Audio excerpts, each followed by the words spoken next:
Haley Stasiak and Eric Sorensen. This is AZ Audibles. We are gearing up for Week 4 action. Eric, to start off, let's revisit some of the players and teams that we discussed early here in 2018. What do you got for us?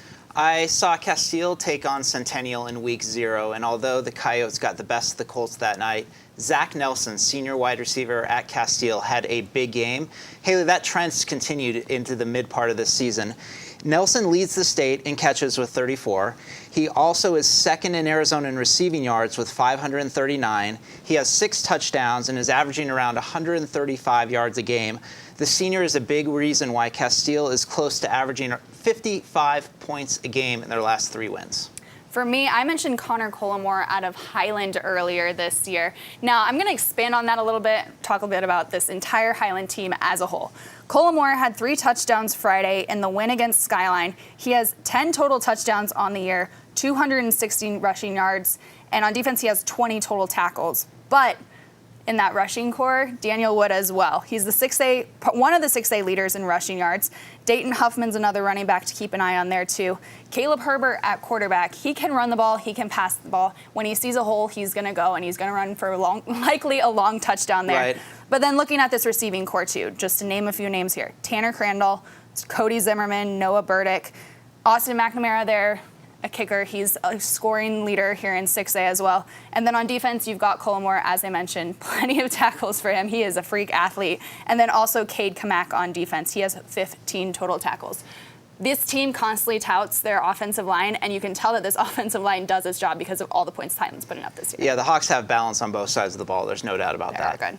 Speaking of Highland, Week 4 action, we've got Highland at Basha. Now, Basha's 4-0, Highland's 4-0. This is going to be a pretty good game.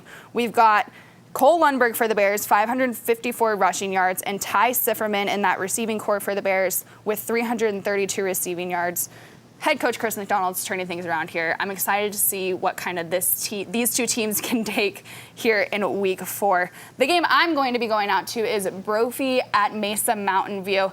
I'm excited to see Brophy in person. Head coach John Kitna there. First game that I'm going to see the Broncos in person. They did have a loss to Liberty in Week 0, so they are 3-1 on the season, but they only allowed 7 points in that loss to Liberty. So a couple athletes to look at here. Junior running back Andre Eden and sophomore wide receiver Denzel Burke and this Broncos defense. So it's good to see, Haley, the Broncos back where they should be in Arizona high school football, a program that has been so successful for so long, hit some bumps in the road, but Coach Kitna certainly has them headed in the right direction. Where are you headed out to here Week 4? I'm going to be up here in the North Valley, Fairfax taking on Sunny Slope, and Fairfax got off to a slow start. They have won back-to-back games. One of the biggest reasons is senior running back Anthodius Ashley, who has been flat out balling this fall. Dual sport athlete who also runs track. He has 13 touchdowns, close to 750 rushing yards in just 4 games, and Fairfax only throws the ball, Haley, about 10 times a contest, so look for him to get a heavy dose against the Vikings, who are 0-3 but have played a really tough schedule to this point.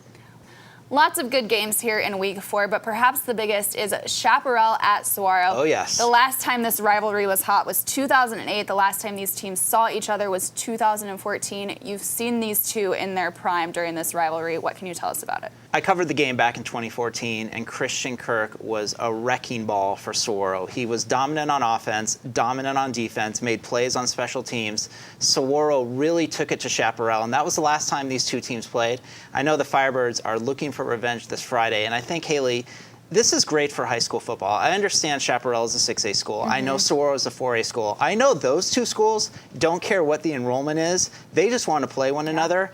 And I spent some time with Saguaro in California this summer at one of their camps at Cal Lutheran, and I got a little closer look at what this rivalry and how much hatred there is between these two schools. Would you believe that you will rarely see, if ever, see Saguaro players or coaches wearing red? It goes so deep that the Saguaro trainers don't even prepare red Gatorade during practices and games. That's good. No red. No red anywhere at Saguaro. Interesting. This is going to be a really good one between Chaparral and Saguaro. Definitely. Reigniting that rivalry. That's what we've got for you this week on AZ Audibles. Be sure to check out the Friday Night 360 AZ preview show live Wednesdays at 11 and on demand at sports360az.com. And check out Eric's zone read there as well. We'll see you next time.